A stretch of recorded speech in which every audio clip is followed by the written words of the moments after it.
Everyone আসসালামু আলাইকুম। আপনারা সবাই কেমন আছেন? আলহামদুলিল্লাহ আমরা অনেক ভালো আছি। তো আমি আজকে বানাবো হচ্ছে কি পটল কাঁকরোল ভাজি। তো দেখেন কীভাবে পটল কাঁকরোল আমি ভাজি করি। কাঁকরোল আর পটল আমি আগে থেকে ছিলে দিয়ে ভালো পরিষ্কার করে নিয়েছি, আর পটলগুলো হচ্ছে আমি হালকা কষা ফেলেছি, ভালোভাবে ফেলি নেই এগুলো।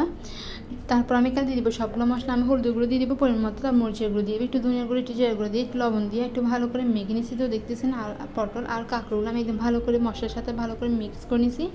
এবার মিক্স করে নেওয়ার পর কিছুক্ষণ রেখে দেবো। রেখে দেওয়ার পর চুলা একটা আমি হাঁড়ি বসে দিচ্ছি। হাঁড়িটা গরম হওয়ার সাথে সাথে আমি তারপর দিয়ে দিলাম পরিমাণ মতো তেল।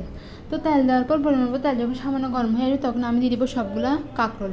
তো দেখতেছেন আমি একটা একটা করে সবগুলো কাঁকরোল আমি দিয়ে দিচ্ছি তেলের মধ্যে। দেওয়ার পর আমি মিডিয়াম আঁচ করে আসছি। মিডিয়াম আঁচের মধ্যে আমি একটু কিছুক্ষণ পর পর এপিট উলপিট উল্টে দিব। তার আস্তে আস্তে আমার কাঁকরোল রান্নাটা হয়ে আসবে। তো দেখতেছেন আমি এগুলো ভালো করে কিছুক্ষণ পর পর এপিট উলপিট উল্টে দিই। কাঁকরোল ভাজিটা হয়ে আসবে। তো দেখতেছেন আমি একদম ভালো করে নিয়েছি, ভালোভাবে মিক্স করে নিচ্ছি। তো দেখতেছেন হালকা হালকা একটু ভাজা হয়ে আসছে। এবার আমি চুলার আঁচটা মিডিয়াম করে মিডিয়াম আঁচের মধ্যে আমি আরেকটু ভালো করে ভেজে নিব। তারপর হচ্ছে কি কাঁকরোলগুলো ভালোভাবে ভাজা হয়ে আসে তখন আমি সবগুলো একটা প্লেটের মধ্যে আমি কাঁকরোলগুলো সবগুলো তুলে নিব। তারপর তুলে নেওয়ার পর আমি এখানে দিব হচ্ছে পটলগুলো। তো পটলগুলো হচ্ছে আমি আগে থেকে কাঁকরোলের মতো করে ভালো করে প্রসেসিং করে কিছুক্ষণ সময় জন্য ম্যারিনেট করে রেখে দিয়েছি। তারপর আমি হালকা করে ভালো করে ভেজে নিয়েছি। তো দেখতেছেন কাঁকরোলগুলো আর একসাথে পটলের সাথে নিয়ে ফেলছি। এই হচ্ছে আমার রান্না। সবাই ভালো থাকবেন, সুস্থ থাকবেন। আল্লাহ হাফেজ, বাই বাই।